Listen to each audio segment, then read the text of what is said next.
Bismillahirrahmanirrahim. Assalamualaikum warahmatullahi wabarakatuh. Selamat pagi anak-anak semua. Pada pertemuan ini kita akan belajar tentang tata nama alkuna. Apakah alkuna itu? Alkuna adalah salah satu senyawa hidrokarbon yang mempunyai rumus umum CnH2n-2.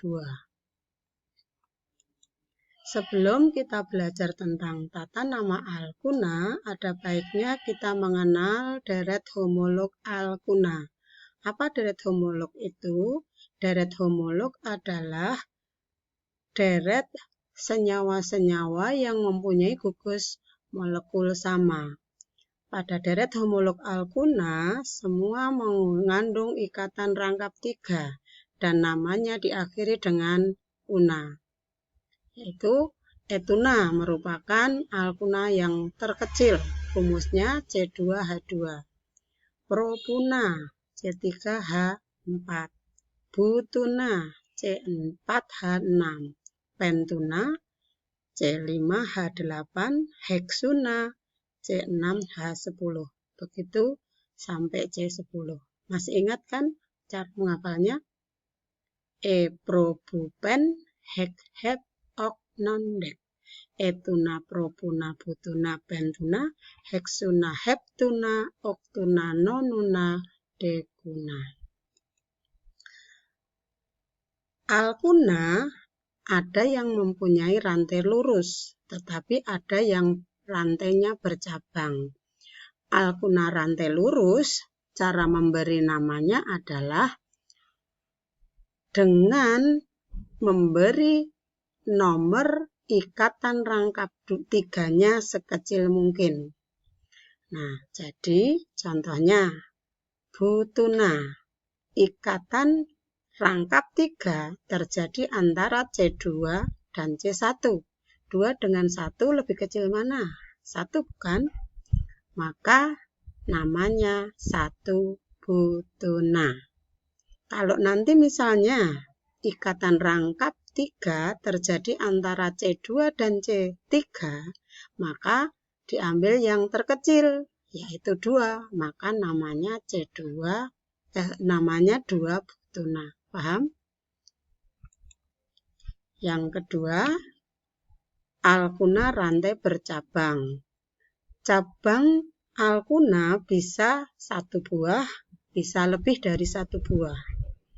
Jika cabangnya 1 buah, maka kita terlebih dahulu menentukan rantai induk. Rantai induk diambil rantai C terpanjang yang mengandung ikatan rangkap 3. Kemudian rantai cabang atau alkil diberi nomor menyesuaikan nomor ikatan rangkap 3. Contohnya pada senyawa 4-metil-2-pentuna. Rantai induk terdiri dari 5 atom C, di mana ikatan rangkap 3-nya terjadi antara C nomor 2 dan C nomor 3. Maka induknya namanya adalah 2-pentuna. Sedangkan cabang yaitu CH3 namanya metil terikat di C nomor 4.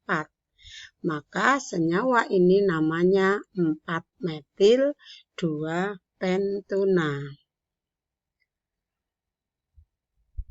Cabang yang lebih dari 2 itu ada 2 kemungkinan. Bisa sejenis, bisa tidak sejenis atau berbeda jenis. Alkuna yang mempunyai cabang lebih dari 1, jadi 2, 3, dan seterusnya, jika sejenis, maka cara menentukan namanya adalah kita tentukan terlebih dahulu rantai induknya. Rantai induk diambil rantai C terpanjang yang mengandung ikatan rangkap 3. Sedangkan rantai cabang diberi awalan Yunani. Contohnya, senyawa 3,6-dimetil 4-oktuna. Pada senyawa ini, rantai induknya adalah oktuna, yaitu dengan jumlah atom C sebanyak 8. Ikatan rangkap 3 terjadi antara C nomor 4 dan C nomor 5. Diambil yang terkecil, maka nama induknya adalah 4 oktuna. Sedangkan cabangnya ada 2 buah, yaitu CH3 atau metil. Nah, CH3 yang pertama terikat pada C nomor 3. Sedangkan CH3 yang kedua terikat pada C nomor 6. Maka cabangnya diberi nama 3,6D karena jumlahnya 2, metil. Jadi senyawa ini namanya 3,6D, metil 4 oktuna. Kalian masih ingat bukan awalan Yunani? Jika jumlahnya 2, berarti kita pakai D seperti tadi, dimetil. Kalau jumlahnya 3, pakai tri. Kalau 4, tetra, 5, penta, dan seterusnya. Sekarang jika alkuna yang mempunyai cabang lebih dari 1 buah dan cabangnya itu berbeda jenis, maka cara memberi nama yaitu rantai induk diambil rantai C terpanjang yang mengandung ikatan rangkap 3.